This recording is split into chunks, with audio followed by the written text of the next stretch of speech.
Hola a todos. Hoy nos vamos a sumergir en una de las historias más bonitas y con más significado de la antigüedad, el libro de Ruth.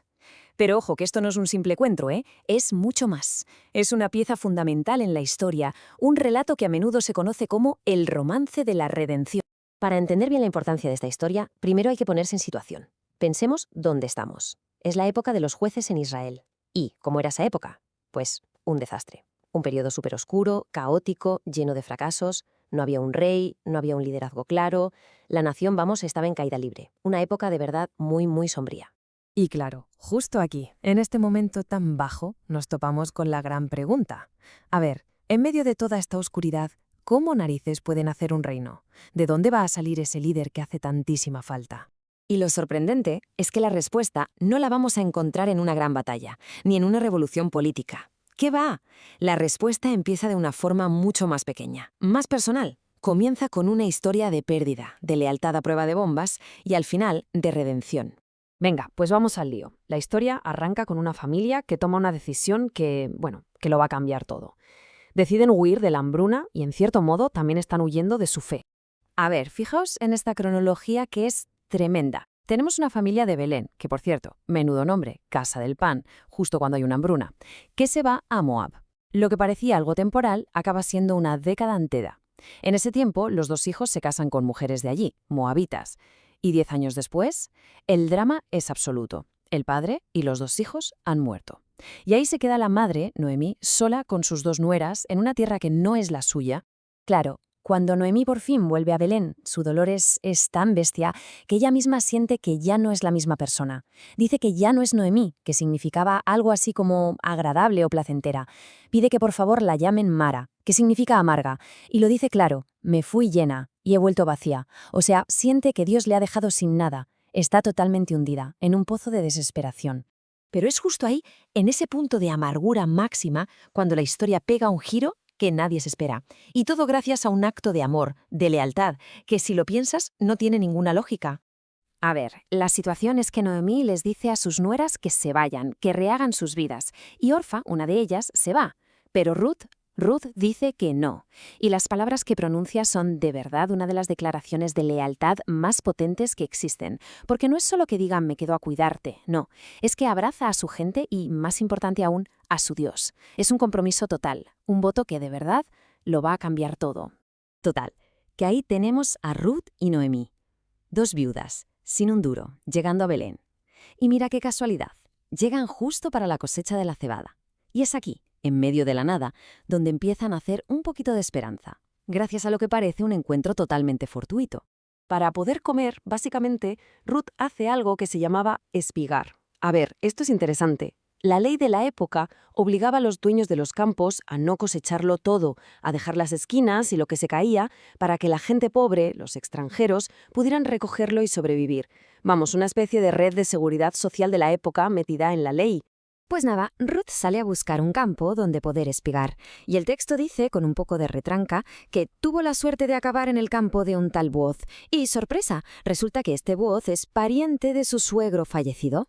Y aquí viene la pregunta del millón. ¿De verdad fue suerte? El narrador usa esa palabra casi con ironía. Lo que se está sugiriendo es la idea de la providencia. Es decir, que aunque para Ruth fue una decisión de, voy a este campo, en realidad había algo más, una especie de guía divina que la estaba llevando justo al sitio donde tenía que estar. Y es que el hombre con el que se topa, Booth, es un personaje increíble. Pensemos que estamos en una época de caos total, y este tipo es un pilar de integridad. No es solo que deje a Ruth, una extranjera, recoger grano en su campo. No, va mucho más allá. Le da protección, le da comida, agua y lo más alucinante de todo, reconoce su valor, la elogia por ser leal a Noemí y la bendice por su fe. Una pasada. Bueno, pues cuando Ruth vuelve a casa y le cuenta a Noemí todo lo que ha pasado, a Noemí se le enciende una bombilla. Se da cuenta de algo súper importante. Booz es un pariente redentor. A ver, esta figura era clave en la ley de entonces. Era un familiar cercano que tenía, por así decirlo, la obligación de rescatar a parientes que estuvieran en problemas. ¿Para qué? Pues para que el nombre de la familia y sus tierras no se perdieran. Y con esta idea en la cabeza, Noemí, la misma mujer que se sentía hundida y amargada, de repente saca fuerzas y prepara un plan. Un plan súper audaz, muy arriesgado. Y la verdad, es una propuesta que, escuchada hoy, nos suena rarísima. El plan es este, atentos. Ruth tiene que arreglarse, ir por la noche a la era, que era donde se trillaba el grano, donde Boez está durmiendo, y una vez allí, esperar a que se duerma, destaparle los pies y acostarse a su lado. Es un gesto súper simbólico, ¿eh? Un acto con un significado cultural muy concreto para la época. Total, que Boaz se despierte en mitad de la noche, se la encuentra allí y Ruth le suelta la petición. Le pide que extienda su manto sobre ella. Esto, que suena un poco raro, era una forma súper directa de pedirle matrimonio. Básicamente le estaba diciendo, protégeme, eres mi pariente redentor. Vamos, una propuesta de matrimonio en toda regla. Y Boaz, que está alucinado con la integridad de Ruth, acepta. Pero espera, que aquí viene otro giro de guión. Hay un problemilla. Hay otro pariente que es todavía más cercano, y legalmente él tiene preferencia. Así que, de repente, la tensión vuelve a subir. Y aquí viene el desenlace. Al día siguiente, Booth va a hablar con este otro pariente. Y la cosa es que al otro tipo sí que le interesan las tierras, claro. Pero cuando Booth le dice, oye, para quedarte con la tierra tienes que casarte con Ruth, la extranjera, el hombre se echa para atrás, no quiere complicaciones. Así que renuncia a su derecho y camino libre para Booth. Ya puede cumplir su promesa. Vale, pues una vez resuelto este último obstáculo, la historia, que hasta ahora era algo muy personal, muy de ellos dos, está a punto de hacer zoom hacia afuera. Vamos a ver cómo encaja en la gran historia, en la historia épica de toda una nación. Efectivamente, Boaz y Ruth se casan. Tienen un hijo, Obed, y para Noemí, este niño lo es todo. Es la restauración completa de su vida. Toda esa amargura que sentía se esfuma y vuelve la alegría. De hecho, las propias mujeres del pueblo le dicen que Ruth ha sido para ella mejor que haber tenido 7 hijos. Fijaos qué bonito. Pero esperad, que ahora viene lo más increíble de todo. Vamos a seguir la genealogía. El hijo de Ruth y Boaz es Obed. Obed tiene un hijo, Jesé, y Jesé es el padre del mismísimo rey David, el rey más grande de la historia de Israel. ¿Nos damos cuenta?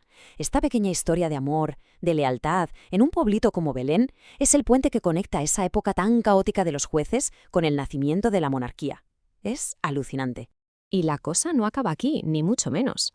Si saltamos siglos adelante, el Nuevo Testamento empieza con una genealogía, la de Jesús. Y claro, ¿a quién nombra como antepasado clave? Al rey David. Esto es importantísimo porque significa que la fe y la lealtad de Ruth, aquella mujer extranjera de Moab, la meten de lleno en la línea genealógica del Mesías. Y todo esto nos deja con una reflexión final, ¿no? Pensemos que ni Ruth, ni Noemí, ni Booth tenían ni la más remota idea de la importancia de lo que estaban haciendo. Ellos simplemente actuaron con fe, con lealtad, en su pequeño rincón del mundo, haciendo lo correcto. Y eso nos lanza una pregunta que vale para todos. ¿Cómo nuestros pequeños actos de fidelidad, de amor, en nuestro día a día, pueden estar construyendo un futuro mucho más grande de lo que jamás podríamos imaginar?